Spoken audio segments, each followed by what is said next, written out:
Bonjour à vous tous. Ravi de vous accueillir pour cette matinale Accès des entreprises à la RSE. Dans le contexte économique et celui que nous vivons aujourd'hui et que nous avons vécu au cours de ces 2 dernières années, plus que jamais, les valeurs RSE ont été au rendez-vous de nombre de discours, de nombre de langages.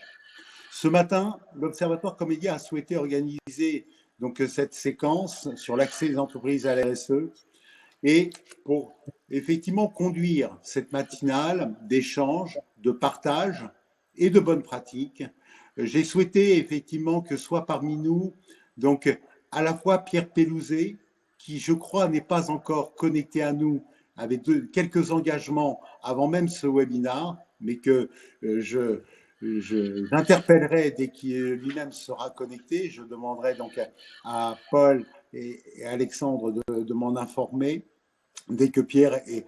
J'accueille également Frédéric Griveaux, qui est le président de R+. Alors, ER+, est une association. Cette association nous est chère, puisque l'Observatoire Comédia est administrateur au sein donc de cette association et appuie pleinement les actions qui sont conduites par ER+, sur l'accompagnement des entreprises TPE, PME et ETI dans effectivement l'obtention du label, donc achat fournisseur responsable. Et effectivement, Frédéric nous rappellera les enjeux et les ambitions qui sont ceux effectivement de R+. J'aurai également le plaisir effectivement donc d'interpeller François Girard, qui est le directeur général de R+, qui lui-même a tout particulièrement en charge donc l'accompagnement de ces entreprises à l'obtention de ce label, et on verra ô combien l'efficience est la sienne dans la conduite de cette action auprès des entreprises TPE, PME. Et puis, nous avons notre grand témoin, et j'y suis très sensible et je suis très touché donc, de son implication à nos côtés, parce que c'est indéniablement le représentant d'une très belle entreprise qui a une très longue histoire, puisque son histoire remonte à 1840. Donc, vous voyez, ce n'est pas hier. On va parler avec Dominique Gruson, qui en est son gérant, et qui lui-même est la 6e génération qui porte donc cette entreprise, qui s'est toujours inscrit dans une démarche de responsabilité et qui a lui-même effectivement obtenu donc un certain nombre de certifications, 14001, et qui a souhaité effectivement être accompagné par ER+, pour obtenir le label, donc effectivement achat responsable. Et il nous donnera à la fois pourquoi, au-delà de ses fonctions d'entrepreneur, il est également très impliqué dans des organisations professionnelles, et c'est aussi important que des organisations professionnelles puissent se mobiliser pour sensibiliser l'ensemble de leur public à rejoindre ce type de démarche. Je ne sais pas si Pierre est connecté à nous. Je n'ai pas l'impression. Je n'ai pas de réponse à ma question. Écoutez, ce que je propose, avant même donc d'accueillir Pierre, et que je me permettrai de vous couper lorsque Pierre sera connecté à nous, donc je vais laisser la parole à Frédéric Griveaux, qui, Frédéric Griveaux, effectivement, porte lui un certain nombre de fonctions au sein du CESE, de fonctions au sein de la CPME, et lui-même aussi est un acteur important au sein de certaines filières, et notamment une filière qui est pas si loin de l'Observatoire Comédia, qui est le secteur de l'emballage. Donc, mon cher Frédéric, je vais te laisser te présenter et que tu puisses nous poser ce que sont les enjeux et les ambitions de R+, autour de l'accès des entreprises à la RSE. Merci à tous d'être présents à ce webinaire en collaboration avec la médiation des entreprises. Je ne doute pas que Pierre arrive dans quelques minutes. De Commédia, 2 acteurs que je retrouve avec beaucoup de plaisir en ma qualité de président de R+. Alors, j'aurais dit comme le disait, mais je dirais comme le dirait Pierre Pelouzet, jamais les entreprises ont été dans une telle obligation d'adaptation et de reconfiguration de leur stratégie. Et c'est pourquoi ER+, est présent pour les aider dans cette obligation. ER+, Entreprise Responsable Plus, a été créé en 2019 grâce au soutien de la CPME, du Sinov numérique, du GICAN, de la FIGEC, de Commedia qui nous accueille, de la FACIM, et porte plusieurs éléments d'un enjeu en vue d'un objectif. Cet objectif, c'est la mise en place de la RSE dans les entreprises, mais aussi dans les organisations professionnelles. Alors, nous allons citer brièvement ces éléments. L'un des premiers, c'est à encourager la prise de conscience du label Relations fournisseurs, achats responsables, de la RSE, de l'éthique dans les relations commerciales dans les entreprises, par l'intermédiaire de leurs organisations professionnelles, et ce, dans le cadre de processus qualité entreprise. En ma participation au sein de la médiation des entreprises, je peux vous assurer que les cas sont très nombreux où la notion d'éthique, la notion de responsabilité est bafouée, et souvent c'est parce qu'il manque quelques éléments dans le fonctionnement de cette prise de conscience de la RSE. Alors ensuite, comment fait-on pour faciliter cette mise en place parmi les éléments de services RSE pour les adhérents au sein des organisations professionnelles, en expertise et en moyens techniques mutualisés? Nous aurons plusieurs exemples à vous citer, la FACIM et la Fédération française du cartonnage, qui ont depuis quelques années réussi à, premièrement, adopter le principe de cette RSE et surtout de la faire partager auprès de leurs adhérents. Autre élément, nous devons contribuer à l'évolution des référentiels et des labels RSE en France et dans le monde. C'est une nécessité, on ne peut pas être seulement dans son coin. Il faut ensuite faire la promotion de ces référentiels, de ces normes telles que ISO 20400, de ces labels RSE auprès des organisations professionnelles, des pouvoirs publics, des agences de notation et d'autres parties prenantes. Je citerai un exemple, mais un cas particulier, c'est les établissements bancaires qui sont de plus en plus vigilants dans leur octroi de prêts sur la présence d'une réflexion RSE au sein des entreprises. Mais ces éléments que je viens de vous citer n'auront de sens que si nous les développons au travers d'actions. Donc, les actions sont très simples. Il faut accompagner les entreprises de telle manière à ce que les entreprises adhérentes des fédérations le soient elles-mêmes. Il faut une approche sereine avec des moyens qui soient adaptés à la taille des entreprises parce qu'il ne faut pas que cette démarche RSE soit réservée exclusivement aux très grandes entreprises. Alors, il faut ensuite la promouvoir. À ce titre, il faut savoir que ER+ est impliqué dans la communication sur la charte label RFAR auprès de l'ensemble des parties prenantes, qu'elle travaille avec le labellisateur Médiation des entreprises et du CNA aux évolutions des labels par ses remarques et son expérience, qu'elle encourage un autre label qui s'appelle Lucie 26000 et qui est notre partenaire, et qu'au final, si nous regardons bien, ce travail de démocratisation de l'accès de la RSE doit se faire vraiment au profit de nos PME avec parti pris, il est à plusieurs échelons. Une sobriété, une mission qui est d'une courte durée, en règle générale pas plus de 3 mois, une limitation des moyens dédiés à l'intérieur de l'entreprise, un coût qui soit abordable et surtout une démarche qui s'inscrit dans la durée. Alors, si cet enjeu, c'est des paramètres, il nous reste quelque chose à développer un tout petit peu plus encore. Ce sont les synergies et les passerelles avec les labels RSE. Faire en sorte que le label RFAR facilite ou soit en appui des autres labels du type ISO 26000, mais aussi d'autres certifications. Et puis surtout, pour pouvoir lui donner encore plus de force, développer des synergies par une approche collective. Alors, cette approche collective, elle peut venir d'autres fédérations. On citait tout à l'heure le cartonnage, on cite aussi le CJD, mais aussi avec des partenariats contributeurs.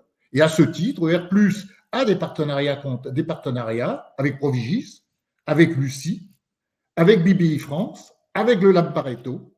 Mais il y a toujours un autre qui vous demande quelque chose, c'est être concis. Alors, je vais lui redonner la parole. OK. Je reste à la disposition de vous tous, à votre écoute, et je remercie Commedia d'avoir organisé ce webinaire. Alors, en effet, la dimension qui est celle donc portée par la médiation des entreprises est une histoire qui remonte maintenant il y a 10 ans. Il y a 10 ans, l'Observatoire Commedia a estimé qu'il était essentiel de rejoindre donc effectivement cette communauté et de rejoindre cette initiative portée par l'État, qui était à l'époque portée par Jean-Claude Vollot et puis donc par Pierre Pellouzet, qui je suis sûr va pas tarder à venir nous rejoindre, et qui nous a conduit tout au long de ces 10 dernières années à sensibiliser nos adhérents et l'ensemble des organisations du secteur de la communication à venir rejoindre effectivement et à être signataires de la charte de la médiation. Dans ce contexte, c'est non loin de 150 entreprises de notre écosystème qui est aujourd'hui signataire. Je pense qu'il faut qu'on franchisse une marche supérieure, complémentaire dès à présent, pour obtenir le label. C'est pour cela qu'effectivement, nous avons souhaité conduire ce webinaire. Et c'est là aussi, nous avons souhaité vous montrer, je dirais, l'efficacité, le pragmatisme, comme le rappelait effectivement Frédéric, mais également, je dirais, les délais dans lesquels nous devons l'obtenir. Et je rappelle que la relation, donc ce label est un label essentiel pour toutes les entreprises, dans les relations qu'ils ont avec leurs grands clients, au même titre qu'ils ont avec leurs propres fournisseurs. Parce qu'aujourd'hui, ça fait partie des éléments déterminants lors des différentes compétitions ou appels d'offres ou sollicitations de grands donneurs d'ordre, de pouvoir démontrer son exemplarité. Mon cher François, donc effectivement, comme je le rappelais en préambule, tu as été à nos côtés dès l'origine d'ailleurs de cette démarche au sein d'Observatoire Comédia.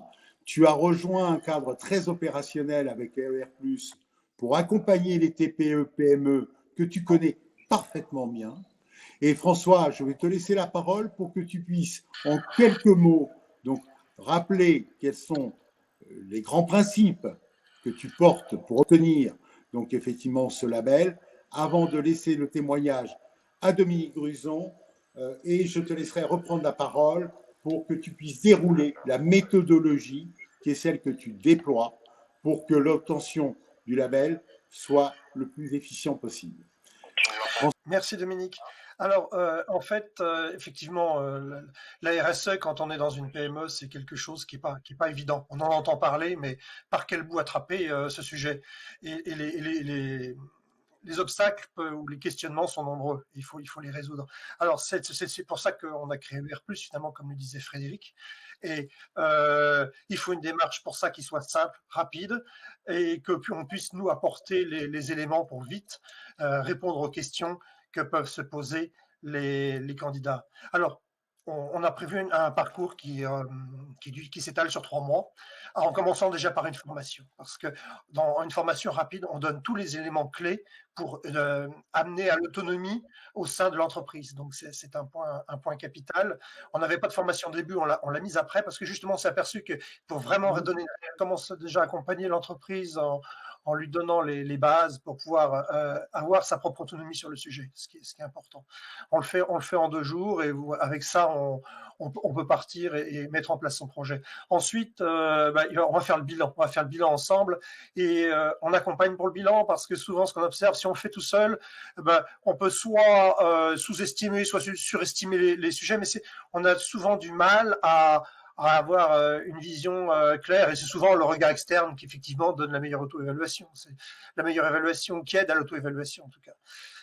Et ensuite, ensemble, on va définir en fonction des points qui sont un peu en faiblesse dans le périmètre, on va définir un plan de progrès pour compenser les faiblesses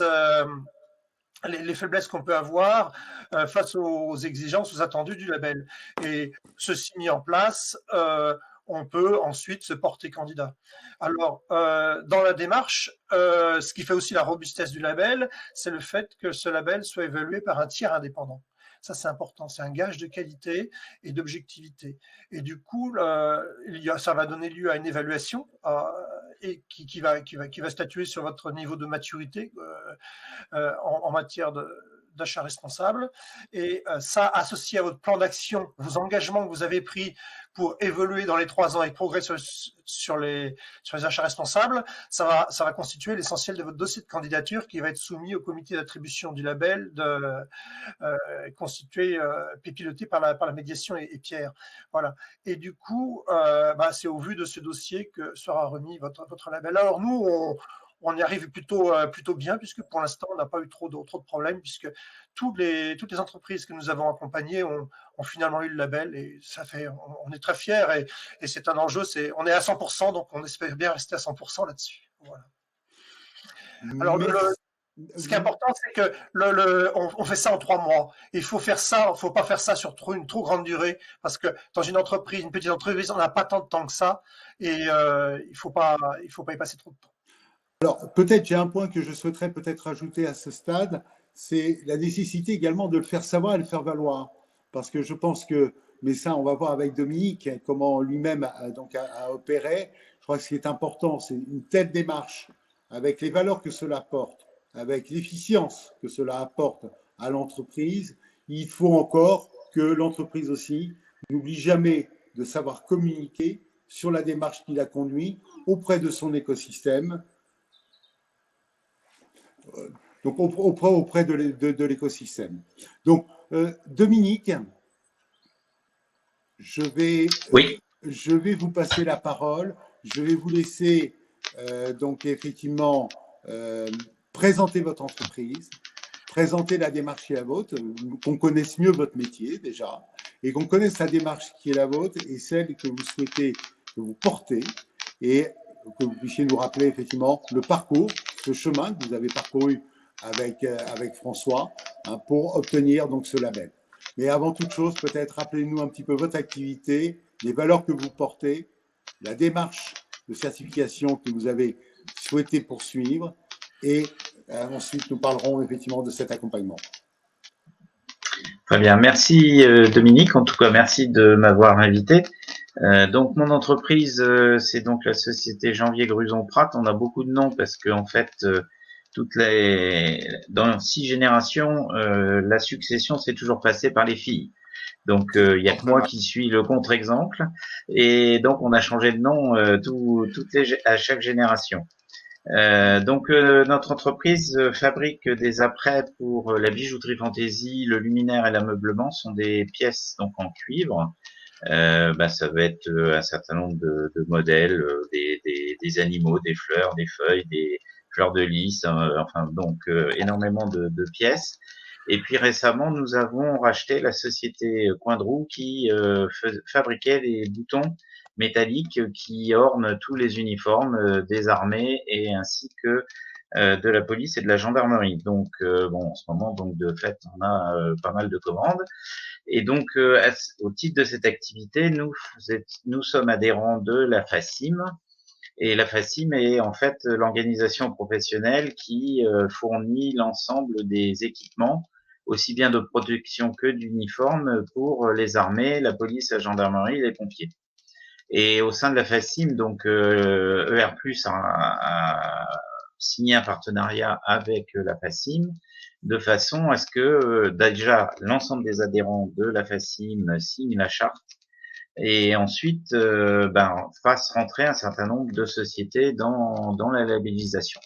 Donc moi, en tant que société qui fournissait en fait beaucoup d'adhérents de la FACIM, j'ai décidé de faire en sorte que ma société soit labellisée RFAR, et ensuite expliquer aux grands groupes, parce que dans nos sociétés, les fabricants d'équipements de protection ou d'uniformes sont des entreprises beaucoup plus grosses. Nous sommes TPE, eux sont PME, et leur expliquer que finalement la démarche n'était pas si compliquée que ça. Et donc notre principal client s'est fait labelliser l'année suivante, et notre deuxième client est en train de le faire, parce que finalement en se disant pourquoi mon principal concurrent l'est et pas moi. Donc et en fait ces démarches en tant que TPE est importante, parce que finalement ça nous fait rentrer, comme le titre de ce webinaire, c'est nous faire rentrer dans une démarche RSE, et nous faire entrer de façon assez simple, et en se disant finalement, en voyant qu'en formalisant un peu plus les démarches et les réflexions au sein de l'entreprise, on rentre dans une démarche de progrès. Et les démarches de progrès, c'est aussi ce que demandent les certifications ISO. Donc en fait, tout ça se combine assez bien. et fait en sorte qu'on s'organise mieux, qu'on est plus réactif et que finalement nos fournisseurs sont contents. Récemment, donc, nous avons eu un peu de difficulté avec un de nos clients pour le paiement des factures. Lui-même était labellisé RFAR et finalement, nos deux médiateurs se sont parlé et on a pu résoudre les problèmes assez rapidement. Donc, c'est aussi l'avantage d'être rentré dans cette démarche, c'est qu'il y a une sensibilisation des deux côtés pour faire en sorte que les relations s'amenuisent et évitent de monter en crescendo et de finir avec des injonctions de payer, des envois de lettres recommandées, de mise en demeure. Et on évite tout ça parce que on se parle avec des gens qui ont la même sensibilité et qui permettent de résoudre les problèmes assez rapidement. Voilà. Donc c'est pour moi important que les PME rentrent dans cette démarche qui est comme assez simple, comme l'a précisé François Girard, et donc qui ne prend pas beaucoup de temps, pas trop de ressources. Parce qu'à chaque fois, les gens se disent oh là là, ça va être une montagne pour se faire labelliser. Donc en fait, c'est assez simple, mais ça oblige aussi les TPE à se poser un certain nombre de questions, à se remettre en cause. Et pour donner un exemple concret, nous de notre côté, pour qu'on soit sûr, on dispose des dates de paiement de toutes nos factures. On a mis en place un outil qui stocke toutes nos factures sous forme PDF. Comme maintenant on reçoit la plupart de ces factures en PDF, c'est assez simple. On stocke tout ça. On a un outil qui nous dit, qui nous donne la liste des dates de paiement, et à ce moment-là, on n'a plus qu'à suivre.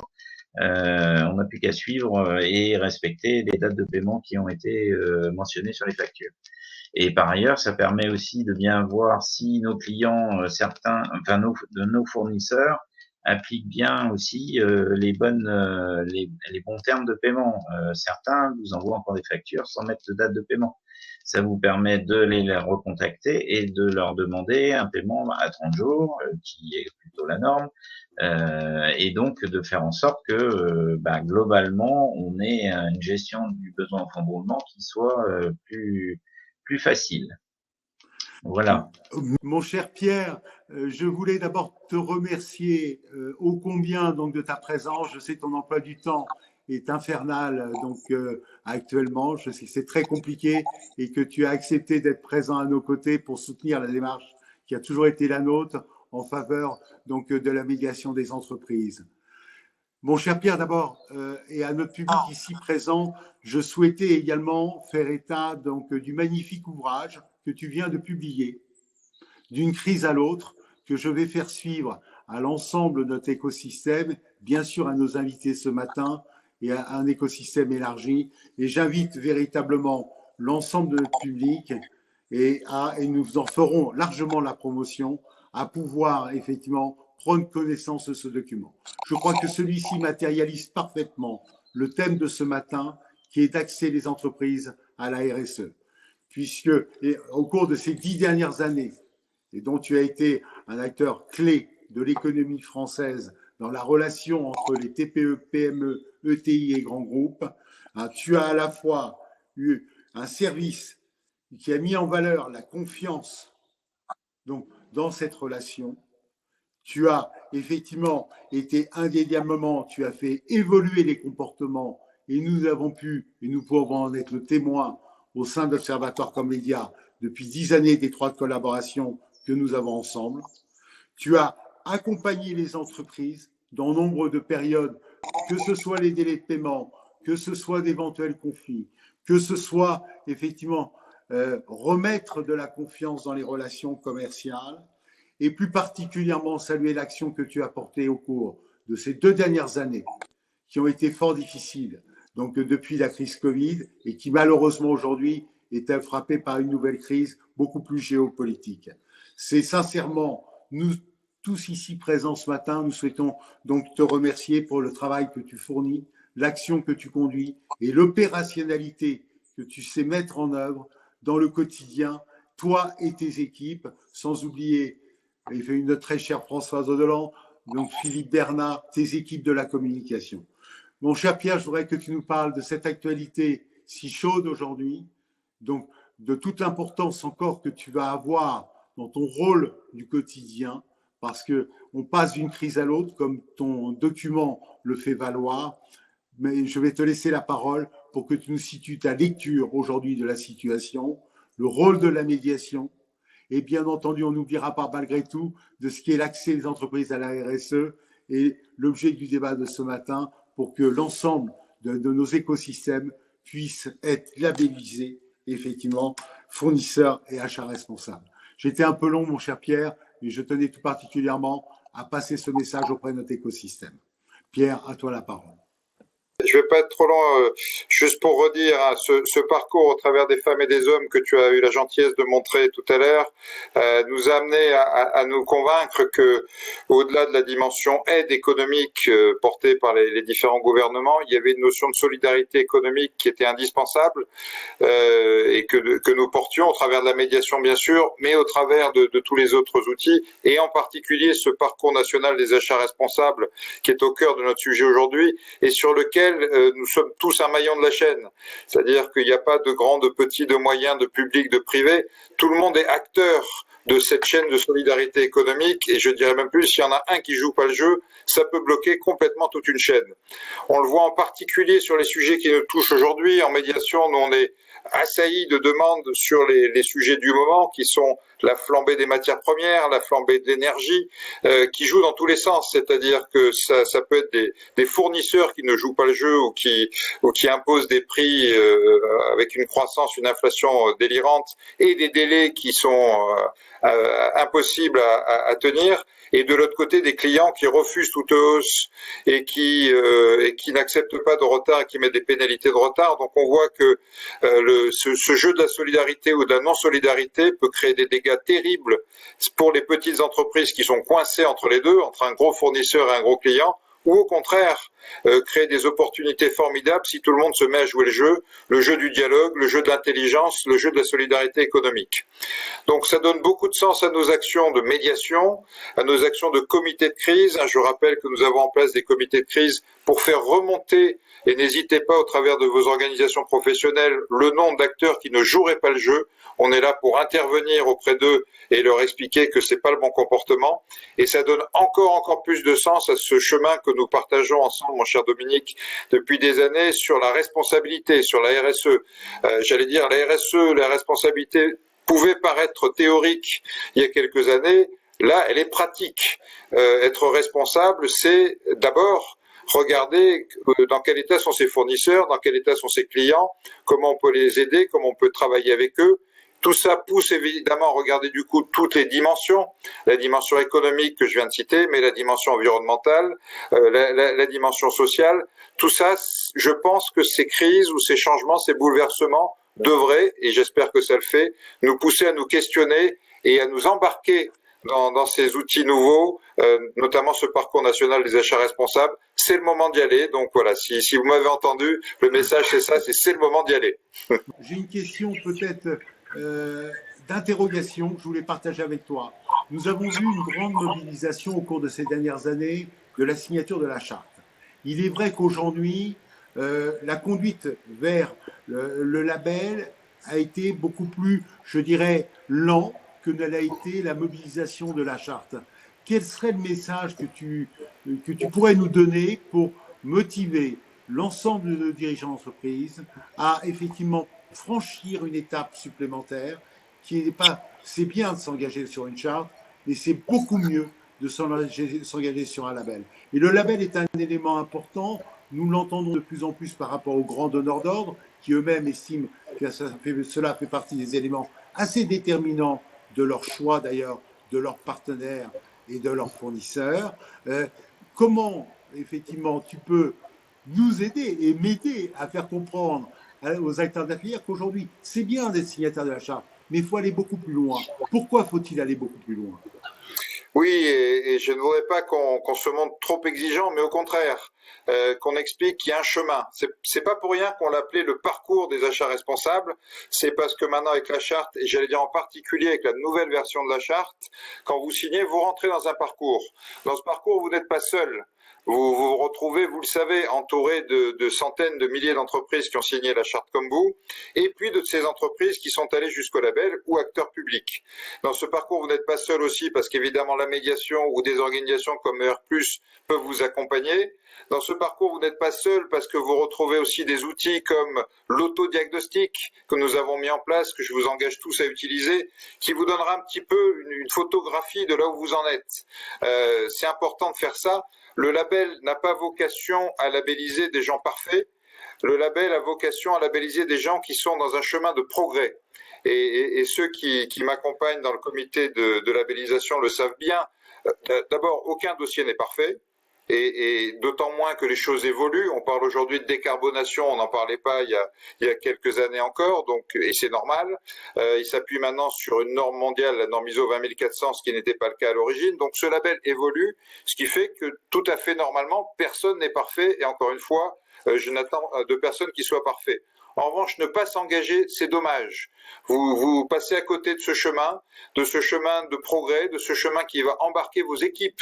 On voit beaucoup d'entreprises qui nous disent, moi, ça a été formidable, mes équipes sont rentrées dans le mouvement, se sont donné le challenge de réussir le label et du coup, se sont donné les moyens de cohérence, de cohésion pour y aller. Donc, vous rentrez dans un chemin d'équipe, vous rentrez dans un chemin de visibilité avec vos clients, tu l'as dit, et vos fournisseurs, mon cher Dominique. Évidemment, pour un labellisé, c'est plus facile de discuter avec un autre labellisé, quelle que soit sa taille, qu'avec une entreprise dont il ne sait pas s'ils partagent les mêmes valeurs. Donc, vous avez un engagement de vos équipes, vous avez un engagement de vos clients, vous avez un engagement de vos fournisseurs, vous vivez une belle aventure et vous contribuez. Vous contribuez, comme je le disais tout à l'heure, à contribuer à ce monde qui doit progresser, qui doit devenir de plus en plus responsable. Voilà, j'espère qu'avec ces quelques mots, je vous ai un petit peu plus convaincu. Pierre, tu nous as convaincus. Nous sommes tous ici réunis ce matin et convaincus. Pierre, merci encore de t'être rendu disponible. Merci encore de ton temps. Merci encore à toi et à toutes tes équipes pour tout ce que vous faites lorsque nous vous sollicitons. On ne va pas te retenir plus longtemps. On tient à te saluer et à te remercier. Et nous avons plus que jamais besoin de toi.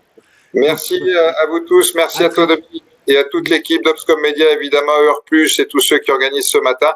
Désolé que la connexion a été un petit peu pénible. J'espère qu'on a pu s'entendre quand même. Mais salut à tout le monde. Je sais que vous êtes tous engagés. On se dit à bientôt. Bonne journée. Merci, Dominique. Merci, mon cher Pierre. Sans plus attendre, François, je vais te redonner la parole. Parce qu'effectivement, et Dominique, parce que je crois ce qu'a traduit Pierre démontre bien donc la nécessité de franchir une étape supplémentaire dans la relation de confiance. Peut-être, François, je te redonne la parole pour que tu puisses effectivement resynthétiser ce même parcours que l'on communiquera bien sûr à l'ensemble de notre public. Et je redonnerai la parole à Dominique. Et je crois que ce qu'a dit Pierre a été bien la traduction qui a été parfaitement exprimée par Dominique sur toute la valeur que cela apporte. François, je te laisse reprendre donc effectivement la parole, parce que c'est quand même toi qui es l'artisan de l'accompagnement auprès des entreprises pour être le SAS, pour obtenir ce label. Et je sais que toutes les entreprises que tu as su conduire au cours de l'année 2021 ont été labellisées. Donc François, je te laisse reprendre la parole si tu le veux bien. Oui, merci Dominique. Et puis en plus, on a une fierté supplémentaire, c'est qu'en 2021, il s'est trouvé que il y a eu plus parmi les nouveaux labellisés, la majorité avait été accompagnée en plus par ER+. Donc c'est un nouveau cap. Et c'est aussi un signal aussi, c'est que le label n'est pas réservé qu'aux grands groupes. Les PME aussi y ont droit et doivent faire valoir ce droit en s'impliquant dans cette labellisation finalement, parce que il y a un équilibre après de relations. C'est ce que expliquait Dominique Gruson tout à l'heure, qui s'installe. Et ça, c'est très très positif. Pierre aussi a soutenu ce point. Et c'était bien. Voilà. Alors donc, en fait, il faut se dire que l'accompagnement, c'est pas. On est une association, on n'est pas une société, une entreprise de conseil ou quoi que ce soit. On est là pour apporter l'autonomie aux entreprises, pour qu'elles puissent y aller facilement. On n'est pas là pour rester longtemps, on est là pour passer le minimum de temps. Et puis, il y a aussi le temps à l'intérieur de l'entreprise à consacrer au sujet quand on fait plein de choses et puis qu'on n'est pas si nombreux que ça, qu'on est débordé. Donc, on a pris tout ça en compte. Nous, on s'appuie sur ce qui existe déjà de bien et souvent, il y a beaucoup de choses qui sont bien faites dans l'entreprise et on va pas les refaire. On va pas les faire autrement. On va pas inventer des choses. On va faire des choses simples. Et on a été, comme disait Frédéric Griveaux tout à l'heure, dans la sobriété de moyens le moyen minimum pour arriver au résultat.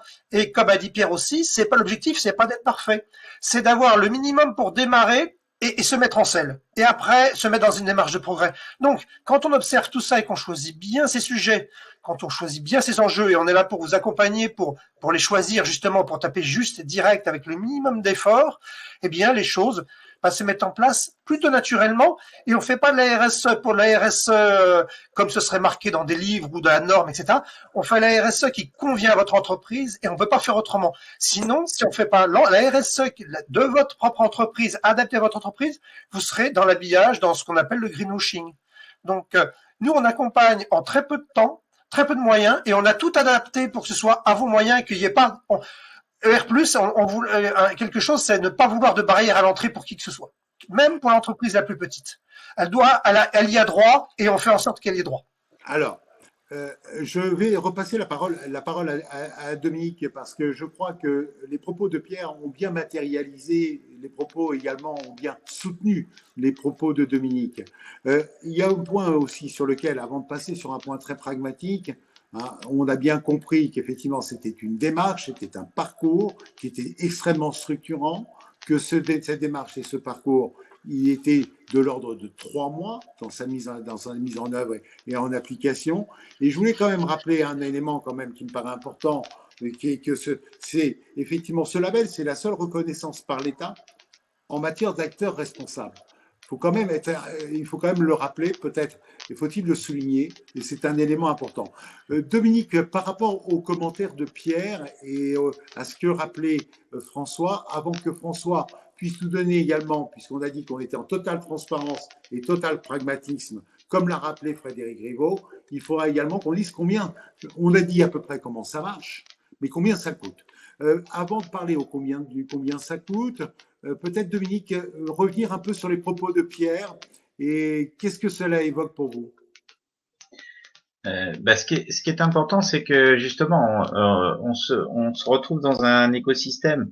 Le fait aussi de labelliser et qui peuvent facilement parler entre eux avant d'en arriver à des injures et des envois de lettres recommandées. Mais il y a aussi un autre sujet, c'est que pour répondre à des appels d'offres publics, le fait d'être labellisé permet aussi d'avoir des points qualitatifs qui sont complémentaires. Donc, quand vous êtes entreprise française et que vous répondez à un appel d'offres public, vous êtes souvent un tout petit peu plus cher que vos concurrents étrangers, même si aujourd'hui le marché public se destine plutôt à l'Europe. Mais dans l'Europe, on sait très bien qu'on a des pays qui peuvent répondre avec des prix plus bas. Mais par contre, le fait d'être labellisé nous donne un avantage complémentaire, c'est que on a dans l'aspect qualitatif, on est reconnu comme étant acheteur responsable, et à ce titre, l'État donne un point d'avance par rapport à des étrangers qui, eux, n'auront pas cet accès à la labellisation. Merci Dominique. Alors, en effet, on va intervenir, on va être au terme de nos échanges. François, on va peut-être, avant d'entamer la conclusion, rappeler également le coût de cette intervention, de cet accompagnement. Tu as très largement souligné qu'effectivement vous étiez une association, vous étiez très largement soutenu par la médiation des entreprises, donc dans la conduite de cette action auprès donc des TPE, PME et ETI, de toutes les entreprises et de tout type de filières. François, peut-être soyons pratiques et concrets. Combien ça coûte? Deux jours d'accompagnement, grosso modo 2-3 jours.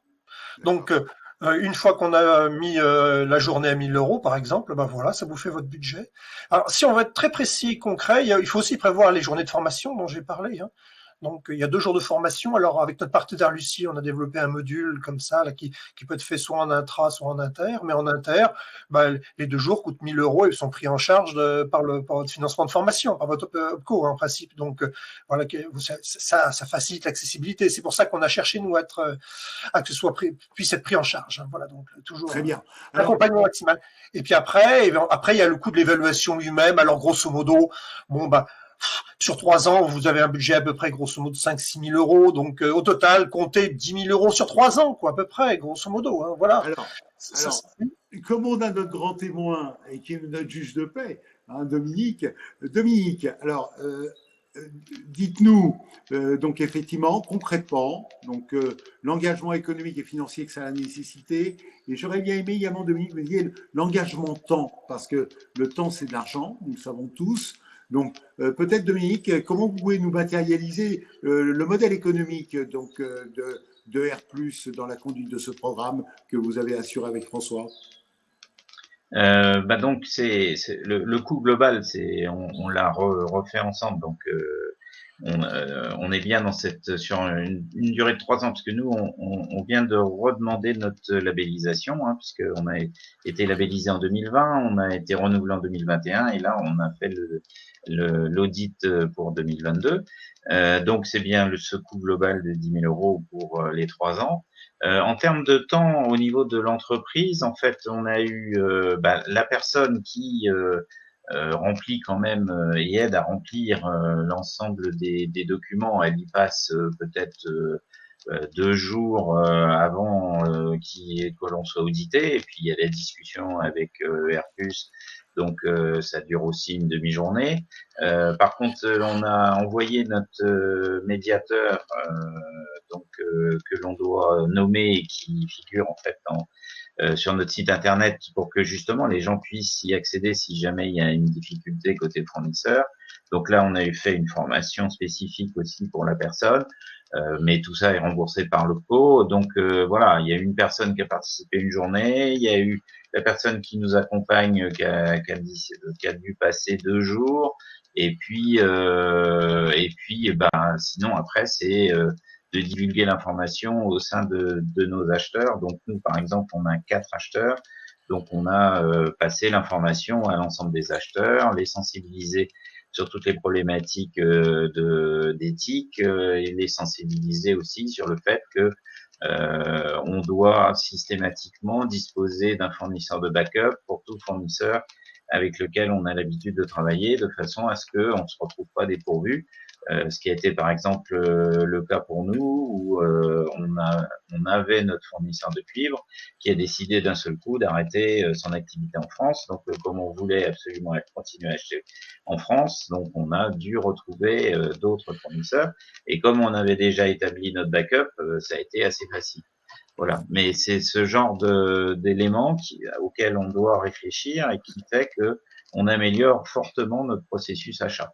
Et dans une période où le prix des matières premières augmente, vous avez tout intérêt à avoir systématiquement un fournisseur alternatif, voire en avoir 2, ou d'avoir aussi des traders énergie, par exemple, avec lesquels vous pouvez échanger de façon à avoir accès à un nombre de fournisseurs relativement important. Et en ce moment, pour rediscuter, parce que par exemple l'électricité EDF ne vous donne aucune réponse, il faut être clair. Donc il faut trouver une alternative à EDF si vous voulez disposer d'un prix relativement raisonnable. Voilà. Très bien. Tout d'abord, donc nous arrivons au terme donc de nos échanges. Donc je réédite l'ensemble de mes remerciements donc à chacun des intervenants, bien sûr à Pierre, bien sûr à Frédéric, François et à Dominique pour ce témoignage. Le message de fin que je souhaite donc vous faire passer. Aujourd'hui, on ne peut pas ne pas rentrer dans ce type de démarche si on veut véritablement favoriser donc la représentativité de son entreprise et la légitimité et sa crédibilité. Je crois que ça fait partie donc d'un parcours incontournable. Vous l'avez vu également, on est dans des environnements d'accompagnement où effectivement la transparence totale y est donnée. On en connaît effectivement à la fois la démarche de structuration que cela apporte pour l'entreprise. On en connaît les délais de mise en œuvre, 3 mois. On en connaît les coûts. On en connaît également donc son déroulé dans le temps. Donc Dominique nous l'a bien rappelé. Donc il a mis effectivement, donc il l'a eu en 2020, il a renouvelé en 2021, il renouvelle en 2022. Il s'inscrit dans la durée, il a mobilisé ses équipes. C'est aussi un bon moyen là où aujourd'hui on cherche à fidéliser donc ces organisations, ces ressources humaines. Je pense que c'est une fierté également d'avoir ce label à la fois pour l'entreprise et à la fois pour les collaborateurs qui la composent.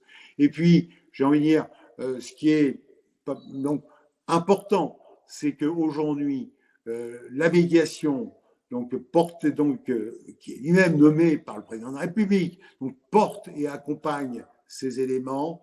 Et je peux vous en assurer, et combien sont nombreux les acteurs de notre filière de la communication ont pu faire appel à Pierre et à l'ensemble de ses équipes et à la médiation.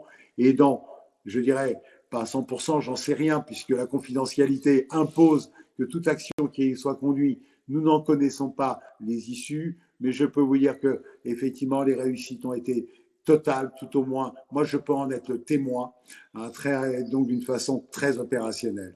Je suis encore désolé pour ces moments un petit peu compliqués d'échange avec les difficultés de connexion qu'a pu rencontrer Pierre, mais je crois que c'est important que nous puissions partager ce point de vue aujourd'hui. François, je crois que maintenant, nous relayerons cette information de la façon la plus large au sein de nos écosystèmes respectifs. Je sais que Frédéric, dans son rôle de président de R+, et de ses différentes fonctions, s'est merveilleusement relayé également ces informations. Nous invitons effectivement l'ensemble des entrepreneurs à embarquer cette aventure et à la faire réussir. Et j'en suis sûr qu'ils s'en sortiront grandis. Et aujourd'hui, vous l'avez démontré, facilité, simplicité, efficacité. Et maintenant, il faut le faire savoir, il faut le faire valoir. C'est ce que nous avons essayé de traduire ce matin. J'espère que nous l'avons réussi. Et quoi qu'il en soit, je vous remercie à tous. À très bientôt. Et sachez que ce webinaire sera effectivement très largement rediffusé en replay. Et je viendrai également récupérer vos témoignages individuels. Et je crois que dans les quelques mois qui viennent, il faudra que nous sachions faire un point pour voir comment les choses ont grandi et évolué. Merci à vous tous. Merci de votre attention. Merci de votre présence. Et passons à l'acte. À très vite. Au revoir. Merci.